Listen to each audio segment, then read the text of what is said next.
Good morning, Bayelsa, Nigeria. You're tuning to 97.5 Golden FM, and this is your prime morning public affairs program. Let's talk Nigeria.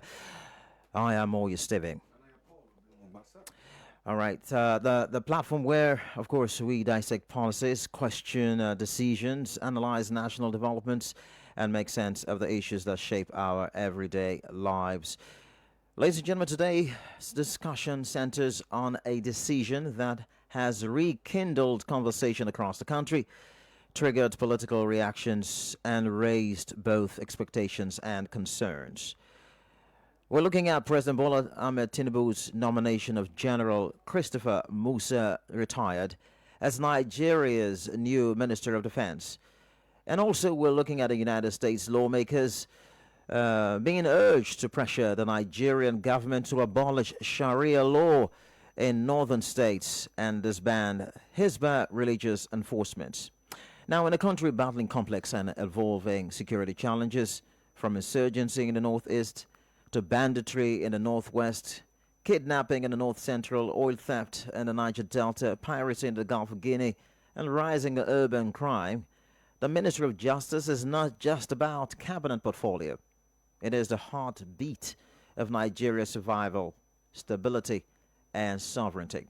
The person who occupies that office influences the direction of military operations, security strategy, coordination, and the overall confidence of the Nigerian populace. General Christopher Musa is no stranger to the theater of war leadership. Is this appointment a fresh solution or simply recycling the same actors within a system that needs deeper reform? Can General Musa transition smoothly from uniformed command to civilian administration, policy formulation, and interagency coordination, three areas that require a different leadership style from battlefield command? And one thing I want to look at is, Let's Talk Nigeria. We are putting all of these issues on the table, and we are asking the big question. Is President Tinubu's nomination of General Christopher Musa as Minister of Defense a good move for Nigeria? 2, should the Nigerian government bow to the pressure of the United States to abolish Sharia law in northern states and disband Hizbah religious enforcement groups, which the U.S. claims are structures that are contributing to systematic anti-Christian persecution? As always, this program remains the people's platform, your platform. We want to hear from you, our listeners across Yenagoa, Bayelsa State, the creeks and islands, everywhere, the mainland, and all of Nigeria. You can join us live on Facebook right now, 97.5 Golden FM, and watch the program. Does this appointment inspire hope? Or are the U.S. lawmakers going to succeed in pressuring the Nigerian government?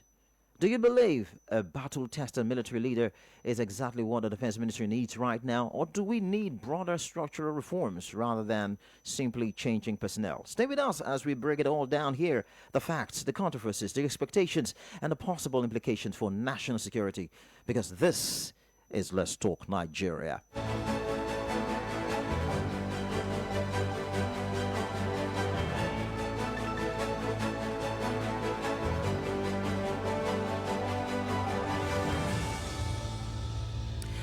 Paul, this is a critical moment in Nigeria. You know, just the other day, Badaro resigned, resigned his appointment, and the president said, well, I welcome this resignation. Thank you very much, since you said it's on held grounds. And immediately the president went into action. Even yesterday, we discussed it and say, oh, come on, we should appoint someone really, really, really competent. All right. So our guest yesterday, Henry Bassi, spoke extensively on it and urged the president to appoint someone competent. And we were told that General Christopher Musa, retired, visited the president at the Aso Rock to discuss issues, although what they discussed was not made public. And all of a sudden, he has been nominated. So that visit was about this. Interesting. And a lot of people feel that this is a very competent person since he's been a commander. But now it's another issue. Civilian and command. How's it going to balance both aspects? That's the major problem. Not the problem, but the major challenge. No, it's going to do it because he already knows the security architecture And being the fact that he was the chief of defense staff, chief of defense staff happened to be the highest ranking personnel, military personnel in Nigeria at the time, although under the civilian rule, and he understands everything, and he knows all the service chiefs were under him. That the chief of army staff, chief of air staff, chief of naval staff, and reporting to him directly.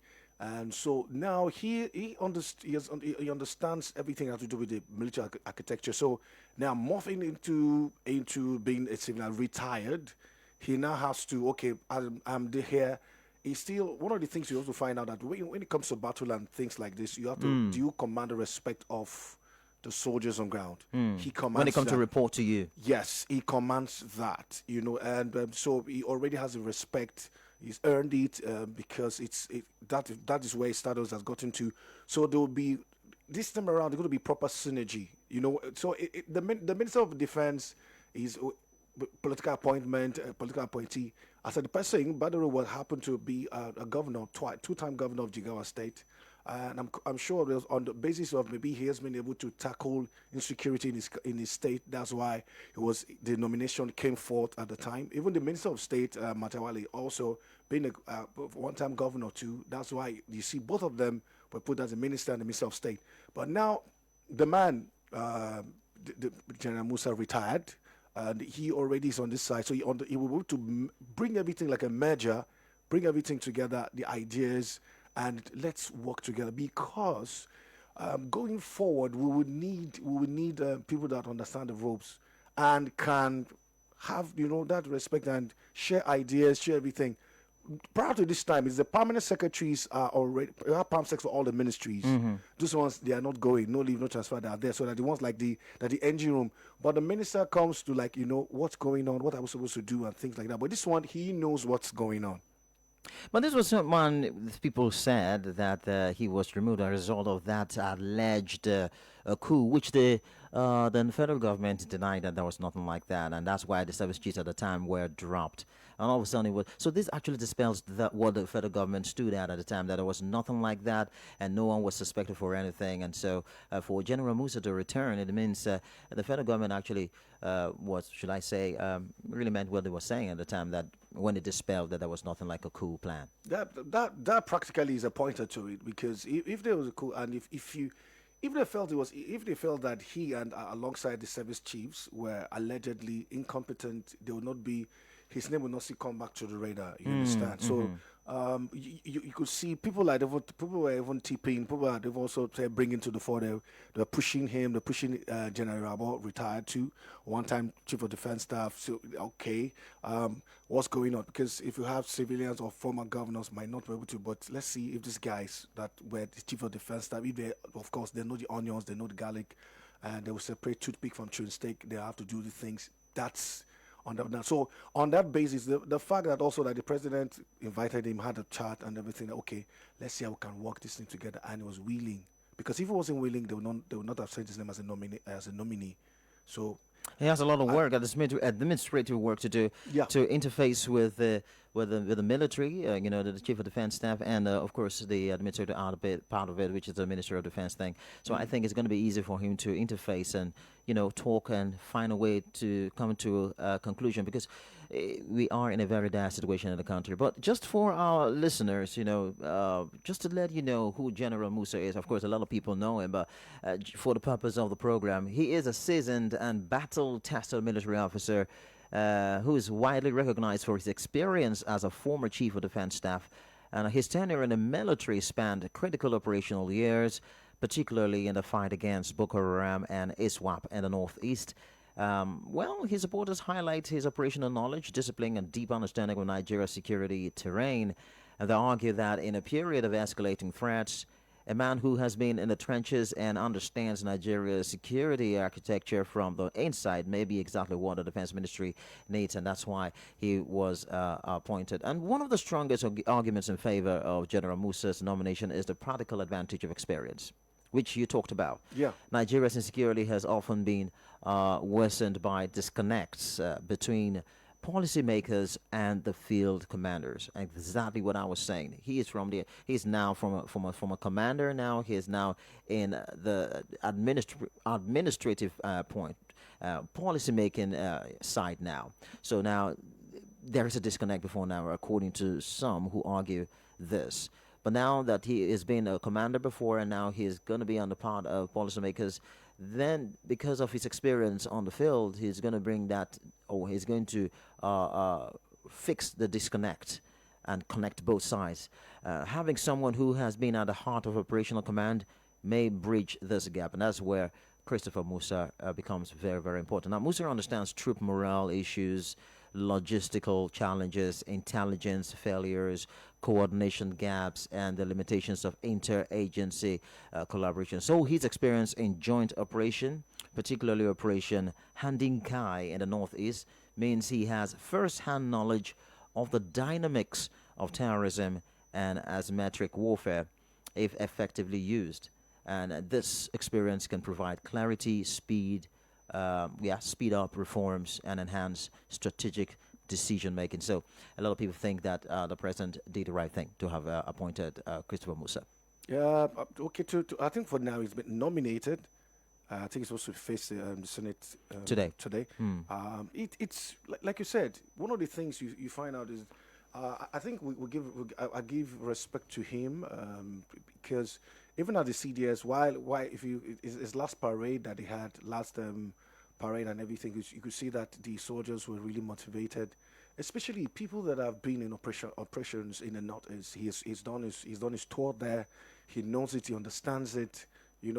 Sometimes just the way you see for other countries and other nations, you see where people, example, when you have a president that have been in the war, been in the battle, he understands what the people need. You understand concerning logistics, you understand concerning supply, you understand concerning the morale of the people, you understand about welfare and all of these different things. He can speak to that aspect, because if you have a demoralized military, there's going to be a problem. If your defense, practically, that is, of course, you're looking at the interface between the Nigerian Army, Air Force, Navy, the DSS, the NSCDC, and every other thing, even including you'll be interfacing with the National Security Advisor to the President. All of these different persons, he knows, he understands. I remember when the NSA, Noah Radu was being nominated, and some persons were clamoring and no, he was a policeman. How do you think other people were going to be attending to him? No, he understands. Even if he was in the police, he understands this thing. So I think there will be better coordination. First things first, he earns respect. Like they say, if you're like a coach, if you earn the respect of your locker room, you will do well. For me, General Musa already earns the respect. The service chiefs presently, including CDS, so all his juniors. How are you going to address him now? Because right now he's a civilian, so we'll call it General Musa again.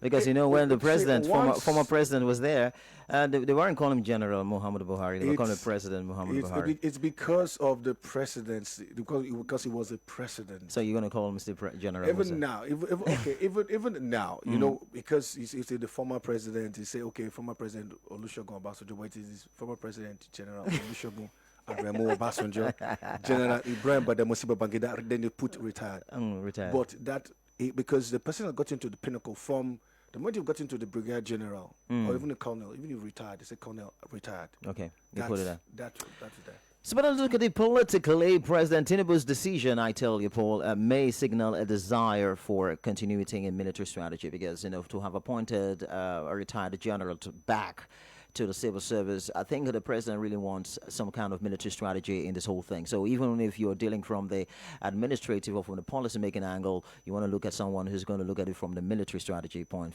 of view. So with constant evolution of security threats, I think what the president actually wanted is someone who can bring in that military knowledge into administration. The fact that you're a CDS, you understand, the CDS is a good administrator for all of the defense that you had. That is for Army, Navy, and the Air Force. So he already is. He knows the rope. You understand? You could call him. you could call him a technocrat in the military affairs. And besides, he's in the Ministry of Defense, so you So need someone who. I don't know why this has not been the case right from the beginning. Why would they? Since that's the Ministry of Defense, you need somebody who has a technical know-how to be in there. but also, like I said, in other climes too, there are different cases of different persons that were brought into the Ministry of Defense that do not have an idea of what it is. Because that's exactly what the American government did right now. Pete Hegseth was once in the war, So and now he brought him to as a Secretary of Defense. That is, Secretary of if you Defense. understand what Yeah. if you understand what Donald Trump did, President Donald Trump did. I think his first tenure, he just did okay. Let's do those that the party guys Yeah. and everything. But he was criticized for appointing Pete Hegseth. But do you know why it was criticized? Because Pete did Pete had to stop the issues concerning you having in the military you had people that transgender and they were celebrated. You now have people come for it was as though the military became like a symbol of laughter. That you don't do that. And American communities can't condone that. You can't because there's a particular person that even went for some rounds in Iraq and Afghanistan, and one of wonderful jet was a jet fighter pilot, and everything as a man. Then I think it was dismissed. he transgendered into a woman and suddenly now celebrated and all of these different things. All of some things that are not. I guess it was dismissed as a time. Yes, he you know, was, yeah. the moment Pete came on board, and so they already knew because the Biden administration gave them the leeway. Exactly. Of course, don't worry. You could see some of them could dress in skirts and just do some things, but nah, this is the military. You don't do it. So it's just two. You're either a male or a female. That's all. There's no need for the pronouns and things. So because he was coming, that's why they were all screaming and no. But the people that genuinely said this was okay. And another thing that Pete was so Pete said that there was no room for women in war front. He knew what he was saying, but some persons were like, "Why are you doing that? Like, why are you discriminating among them?" We said, "No, I understand for the sake of strength and endurance all through the way. You are carrying your haversack. The haversack has a lot of power, everything all put together, and you're sometimes moving for miles and things. How many of them can be able to withstand? You need them as nurses. You need them for this, but so not too tedious thing. And there were specific reasons. But one thing that President Donald Trump has done is let me get the right person to fix this. And thing someone who would experience war. Experience. That's why he changed it. He not changed it to the Ministry of War. That's why he said it was Department of War. He said it was Department of War. So, okay, Abiala, according to the Igbo guys, there. But I think I have to give it to. I have to give it to President Bola Ahmed Tinubu because for doing that. For the fact that just 2 weeks ago he declared concerning the state of emergency. The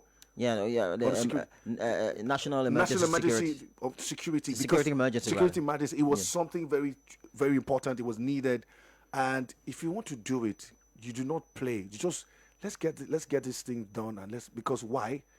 Is his name also is on the line.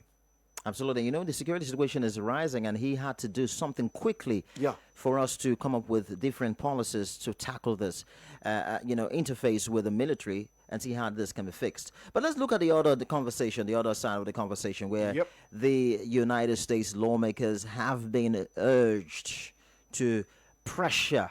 Now, that word, I am so concerned in particular about that word, pressure the Nigerian government to abolish Sharia law in northern states and disband Hizbah religious enforcement groups.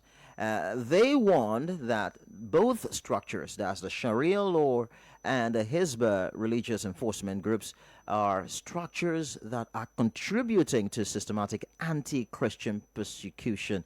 And they made a call yesterday during a joint hearing of U.S. congressional committees reviewing Nigeria's security and human rights situation following President Donald Trump's recent redesignation of Nigeria as a country of particular concern. Paul, the U.S. lawmakers, the United States is not resting on this matter. uh, concerning Nigeria. They are working really hard, assiduously, to see how they could, stop the terror unleashed on Nigerians, especially on Christians in Nigeria.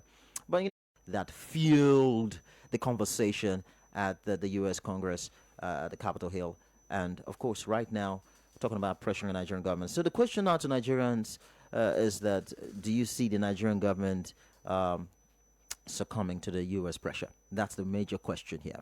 Uh, To y- ban Sharia law in the northern states, is that possible? Can that ever happen? okay. Firstly, let's just reel out the states that have Sharia laws. You have Zamfara State, you have Kano State, you have Sokoto State, you have Kastina, you have KB, you have Bauchi, you have Borno, you have Jigawa, you have Yobe, you have Gombe, you have Niger State, you have Kaduna State. And these are the 12 northern states with Sharia law, plus, in many cases, plus also the Hizbah practice. And but also for something of note, Sharia in these states primarily applies to Muslims, though non-Muslims are generally subject to civil or common law. But another thing again, you also find out is that the implementation vary. The laws are there. So it's different in Kaduna, So you understand? different in Yeah. Kano, the So way it is. so Which of the states is more severe, kind so of? Sharia applies strictly and includes some of the things like, okay, let me say At the Sokoto state. the presence of Hizbah also varies by state. In largest states like Kanu and Zamfara, Hizbah is formally organized. They're very, very, very much organized and active. Why some states it's not too clear. Why why the United States how House is even looking at that light is the fact that when you see, like you mentioned, when you see the Boko Haram, you see the ISWAP and all the other entities, they are sworn allegiance to Al Qaeda and ISIS. And ISIS and Al Qaeda, even the Taliban, what they do, The extremist groups. the extremist group, but they ride on the Sharia law. So Yeah. yes, it's a Sharia law that they practice, so they get to enforce these things. You see that even remember that even when the moment America was leaving Afghanistan, it was because the Taliban were coming during the Biden administration, and the moment they came, the Taliban got into power and everything. They began to systematically. I'm trying. Dismantle. There is a tenets of the Sharia. So that's why if Sharia is there strong, his bar also comes along. That means they're going to be enforcing your dress codes. Women are also be driving and some other things. So some of these, so those are things that the ideologies of the ISIS and Al Qaeda and these guys presently in this thing are sworn. They've sworn allegiance to them. But now, even if you have states whereby, example, Kaduna State, in That Kaduna, you have both Christians and Muslims. Yeah, In, the Kaduna, you have southern Kaduna. So That how is can you enforce that in that state? that's the issue. Even during the time, I think even during the time of the former governor of Kaduna, Malam Nasser El Rufai, I think that's where people began to allegedly like, this is you're not supposed to be. We are don't do this to us, and he started the Muslim ticket thingy. He started it. To emphasize the fact that it's a Muslim state or something like that? Do you understand? Could that So be it? for him, it was just his political ideology, and it is causing issues. So some of these things that you were seeing, it's the political will because some of them, the leaders that enter there, they okay, it's fine. Let's just do some things. I have a friend, person that is in Gombe, that is in Gombe. The governor allegedly said the governor is Muslim. That's it, things you see where development is even happening. Development can happen in the Muslim side of it.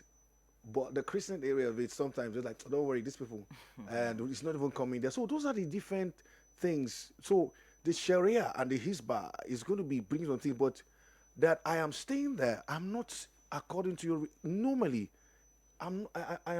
if I'm a Christian, I'm not supposed to be bound by Sharia. But when these people begin to come first, there's something called the blanket. So everybody operation. becomes. So the blanket operation, sometimes it happens, with dress codes, how you dress, how you do something. So now, especially like example in Kano, in Sokoto, in Zamfara, how do you just say that, okay, I'm a Christian, so but I'm not supposed to be doing this? So some of them, in trying to be very, very, the Hizbat, in trying to carry out their acts or to enforce these things go beyond. That's where the issue comes. Big time, big So problem. because they go beyond the dictates or what they're supposed to be doing, first things first, you ask the person, are you Christian or Muslim? Muslimine or Christian? You ask, you find out. If the person is Christian, this thing doesn't concern you.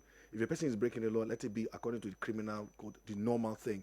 But if the person is Muslim, is coming to this But other right now, side. they judge, and they judge you by that See, law, whether you're a Christian or so not. some of them, As long as you're living in that I environment. said some of them I want to use to there's a word I'm looking for.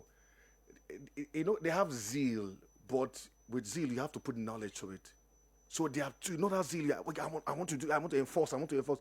No, find out these details. So because some of them have done the wrong things over time, that's where people have complained. That's why it's come up like that. Oh my world. So it's now your time to contribute. There are two conversations. You already know the conversations. The appointment of retired General Christopher Musa. The nomination of retired General Christopher Musa as the Minister of Defense, and the issue of the United States lawmakers trying to pressure the Nigerian government to abolish Sharia law and disband Hizbah religious enforcement in northern states. These are the two matters on ground. If you want to contribute to the conversation, you know what to do. 0707 747 1522 0912 000 1975. Now, we've done our own little, so it's your time now. 60 seconds. Good morning. Hello. Morning. Good morning. Good morning to you. Yeah. My name remains Owei, calling from Sabagria. Previously I've said this before. I think the appointment of Christopher Musa is a very, very, I think, a welcome idea. It's very, I believe he as a immediate past chief of defense staff, he will work hand in hand with his colleagues. And moreover, when you look at the hierarchy of even the military, he seniors them. Because once a general is always a general, he seniors them. So that chain of command will be there in the military to do the necessary job. I think I commend the president for appointing him. Because civilians hardly work amicably or unity with the military. Because when the military will be taking action, civilians will be say, oh, no. He say, all right, all the action I'm taking is too much. Being somebody who has been there before. The civilians, the military doesn't work together. Then in terms of this Sharia issue, my brother, I don't think it will work. It won't. I don't think that one will work.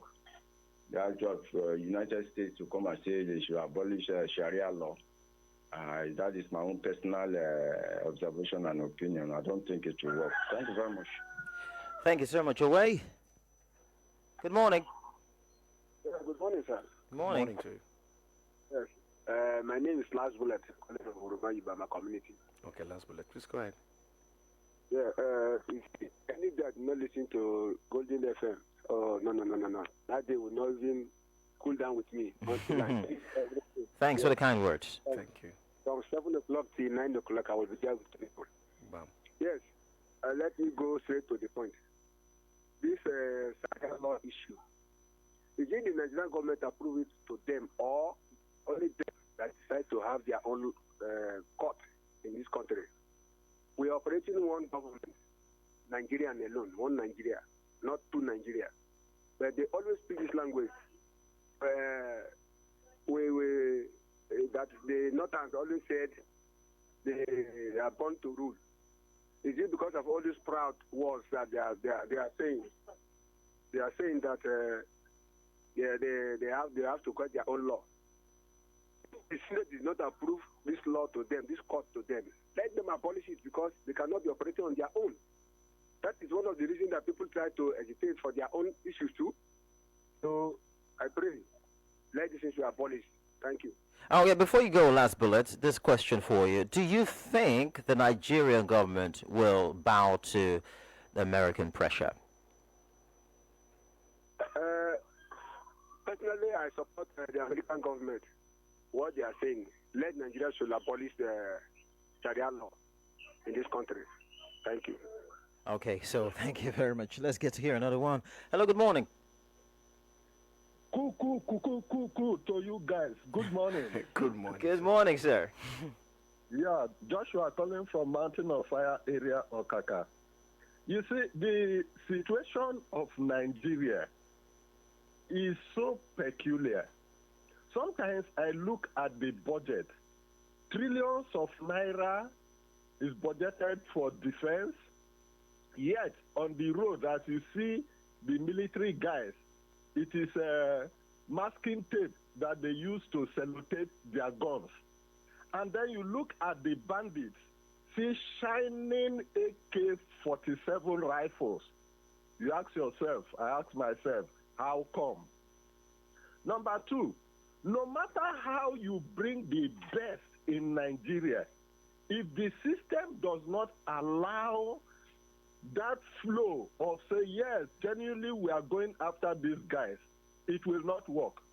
It can never work. I've seen brigadiers, I've seen generals that were either sacked or retired confessing.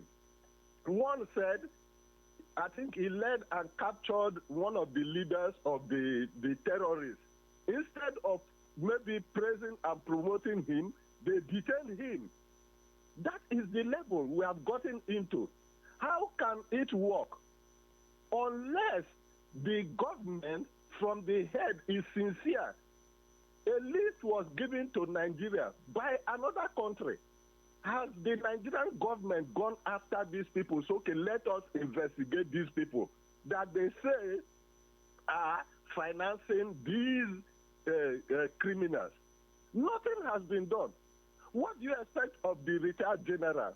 If he goes there and he gives orders, and then people who are financing big men, top these things like that are thwarting his efforts, will it work? I doubt if it will work. Honestly, I doubt. The man is a good man. I even watched a video where Very Dark Man released some certain things. This man called Very Dark Man to get more information from Very Dark Man. Even though Very Dark Man abused him and said all sorts of things, he came down low to get vital information from Very Dark Man. Has he been allowed to put his plan in action? My brother, it's a long way and there are so many questions to ask and so many answers to give. Thank you. Have a lovely day. Thank you. I would have wished you give your own perspective on the issue of whether Nigerian government would bow to the pressure of the United States. But don't worry, you probably will call back. You know what should be told is the fact that the constitutional amendment, the parts of the constitution that is section 275 to 279, Okay. 260 to 264 allows state to have Sharia courts of appeal. Courts of appeal. Yes. So that means Nigerian government might not want to pay attention to the U.S. government. It's in the constitution. Hello, good morning. Hello. Yes, good morning. I'm Mr. Felix from Ofolo. Okay, please go ahead. Good morning. Yes, this present is Musa, defense minister, Musa that has been appointed as a defense minister, and some people commending him and commending. He should truly know who and who is really going to fight. See, nothing will still come out of this appointment being given to this Musa. Now, Nigeria will do. Let them don't deceive anybody. Let them don't deceive anybody. This man alone can do nothing. Just because of the pressure on the government, the president, and maybe he sees and maybe he just wants to use this man to cover up. Federal government knows what they are doing with these terrorists. Somebody said, look at their guns. Then look at the guns being given to the Nigerian military. We are compromising with these people. It is getting out of hand in this country. It is getting out of hand in this country. This compromise and this. See, I will continue to cast my blame on federal government. They know what they are doing with these people. They know where they are, and they know each other. It's an internal body that will come and intervene if nothing. All this what we are doing, we have not even started. I not trust anybody. I don't even trust any uniform man. Even in this south, I don't trust any uniform man again because They have mixed up. They have spread around certain places, which it has been kept secret. They know what they are doing. May God help us in this country. May God help us. Thank you. All right, thank you very much. 0707-747-1522 and 0912-000-1975. Hello. Hello. Hello. Yeah, Dr. Moye, good morning. Morning. Therefore, good morning. Good morning, ma. Na Caroline, they come back again. Nigeria, while I not go ever finish. Well, as for me, just like we see my brother Oga Felix talk, this appointment where they give the new chief of defense staff, he no go anywhere. Person make comment yesterday, answer your question. There is one popular pastor now for social media where they say talk about the notorious bandits where they catch for the vice president as Kashi Shettima, the way they call him. Notorious bandits, notorious criminals where they catch for Shettima house. What is be the okay, sorry, Caroline. Let me correct that. Let me correct that. It was not found in his house. He was found in the premises. He wanted to go and bomb. When he wanted to go and bomb the house of the vice president, presently he was the governor. It was the governor of his state. So he was going to go and carry out a terrorist act in his house. That was when they found the man there. He was the idea that even it was his house in Abuja, his residence in Abuja. So the narrative always been like It has always been, but the truth of the matter is this is what occurred. Okay. So the truth has to be yes. My contribution, the only solution we have right now is the U.S. to come and assist us. That is the only challenge we are having. That is the way that terrorism will stop in Nigeria, because if we rely on our federal government to stop terrorism in this country, it will never work, because they are part of the bandits, they are part of the terrorists, they are the ones sponsoring this Boko Haram of a thing. So if we rely on our leader, Boko Haram will never stop. We should not deceive ourselves. The only help we need now is the Donald Trump to come and help us. That is the only problem. That is the way that terrorism will stop in Nigeria. We should not deceive ourselves. All right, so Caroline, thank you very much. But we have to quickly mention that when you say they are part of it, you know, you can't really provide evidence to that fact that the government is part of it.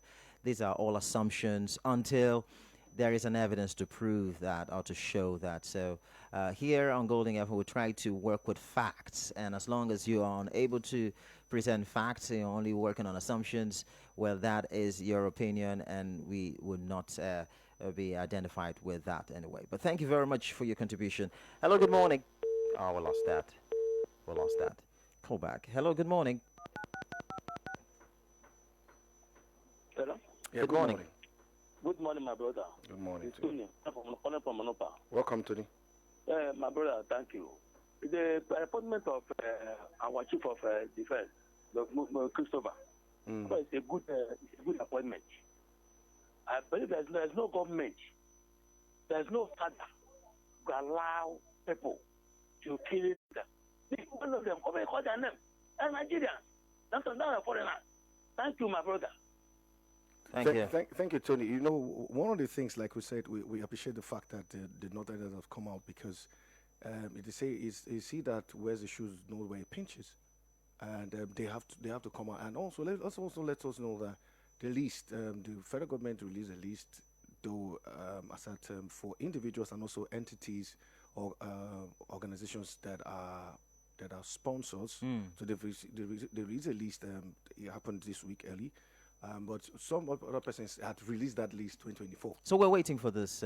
Maybe the defense minister will be able to release it. No, the list is. No, I mean public the names. The names are there. So public for public From I saw the list. You saw someone you know? I might. I know what you're doing. Let's hear. Hello, good morning. Interesting.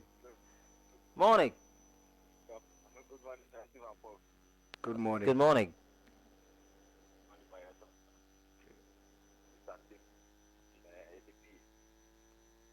Can you speak up a little bit, please? Can you speak up? We can't really hear you.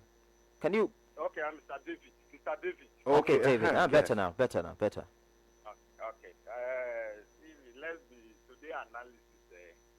It's like there is something wrong with it. Like whether the government should support it or not. Sincerely, when you are practicing Sharia law in this country, hello, can you hear me? We can hear you.